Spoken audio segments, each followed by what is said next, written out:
यार ये चाइना वालों से सब परेशान है। बताओ, चमगादड़ का सूप पीते हैं, सांप काट के खा लेते हैं, झींगुर, मेंढक, कुत्ता, बिल्ली, छिपकली ये सब खाते हैं। इन सालों का बस चले तो ये खटिया, चारपाई, मेज, कुर्सी, कुकर और लोटा भी खा डाले। अरे कलयुग चल रहा, कलयुग चल रहा। बुढ़ापा का शरीर है बच्चा, हम यही बीमारी देखे के लिए जिंदा हन बच्चा।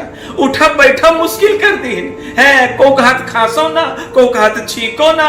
अबे हम बाहर चबूतरा में बैठी रहन तो प्रधान जी कहन अंदर जाओ, नहीं पुलिस आ रही, तुमका गाड़ी में बैठा ले, 14 दिन का वनवास हो जाए। अंदर जाओ बच्चा, तो बढ़ोना कहा तो बाहर बैठो।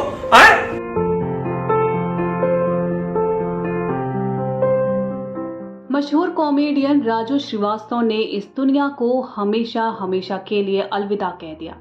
राजू 58 वर्ष के थे और वह दिल्ली के एम्स अस्पताल में बीते काफी समय से भर्ती थे। लेकिन बुधवार सुबह अचानक ही उनके निधन की खबर सामने आई, जिसने हर किसी को हैरान कर दिया।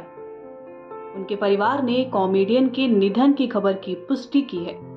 बता दें कि हार्ट अटैक आने के बाद उन्हें अस्पताल में भर्ती करवाया गया था। पिछले 41 दिन से उनका यहां इलाज चल रहा था। इन दिनों अस्पताल में क्या कुछ हुआ, आइए आपको बताते हैं।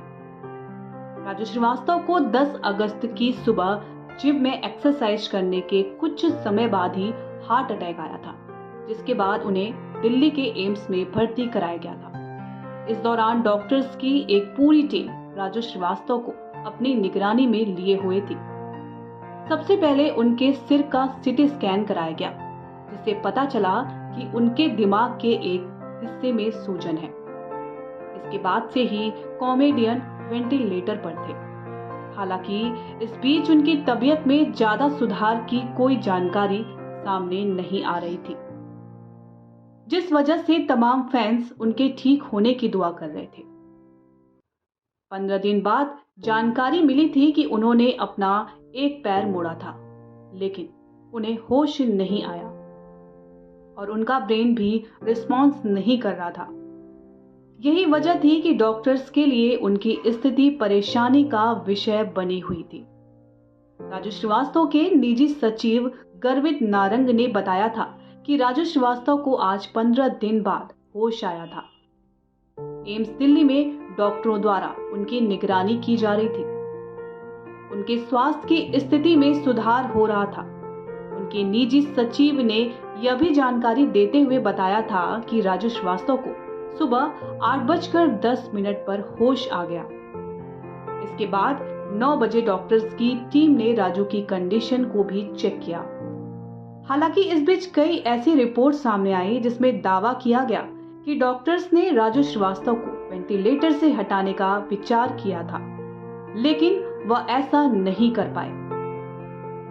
राजू श्रीवास्तव का इलाज कर रहे डॉक्टर्स का कहना था कि जब तक ब्रेन में हरकत नहीं होगी तब तक कॉमेडियन की हालत को ठीक नहीं माना जाएगा। राजू श्रीवास्तव को 4 से ज्यादा बार बुखार भी आ गया था। बीते 41 दिनों में राजू श्रीवास्तव के निधन को लेकर कई बार अफवाह उड़ी थी। कई मीडिया रिपोर्ट्स में दावा किया गया था कि राजू श्रीवास्तव का निधन हो गया है, लेकिन उनके भाई दीपू श्रीवास्तव ने झूठी अफवाहें फैलाने वालों को आड़े हाथों लिया था। उन्होंने कहा था कि लोग क्लिक्स बढ़ाने के चक्कर में ऐसी हरकतें कर रहे हैं जो कि बेहद शर्मनाक है। इसके अलावा राजू श्रीवास्तव की बेटी ने भी एक पोस्ट किया था जिसमें अंतरा ने लिखा था कि मेरे पिताजी की हालत स्थिर है, उनकी सेहत में धीरे धीरे सुधार हो रहा है। हालांकि वह इस समय वेंटिलेटर पर हैं। आपसे निवेदन है कि आप केवल दिल्ली के एम्स अस्पताल और राजू श्रीवास्तव जी के आधिकारिक सोशल मीडिया अकाउंट द्वारा जारी किए गए बयान पर ही भरोसा करें। बता दें, राजू श्रीवास्तव के अस्पताल में भर्ती होने के बाद कई सेलेब्स उनके पल पल की जानकारी ले रहे थे। 12 अगस्त को अमिताभ बच्चन ने राजू के लिए एक वॉइस मैसेज भेजा था। बेहोशी की हालत में ही कॉमेडियन को बिग बी का मैसेज सुनाया गया था ताकि वह उनकी आवाज सुनकर कोई प्रतिक्रिया दे। वहीं शत्रुघ्न सिन्हा ने भी एक ट्वीट करते हुए लिखा था कि हम वास्तव में अभिनेता, स्टैंड अप कॉमेडियन किंग, उत्कृष्ट स्वनिर्मित आदमी, एक बहुत ही अच्छे इंसान राजू श्रीवास्तव के बारे में चिंतित हैं।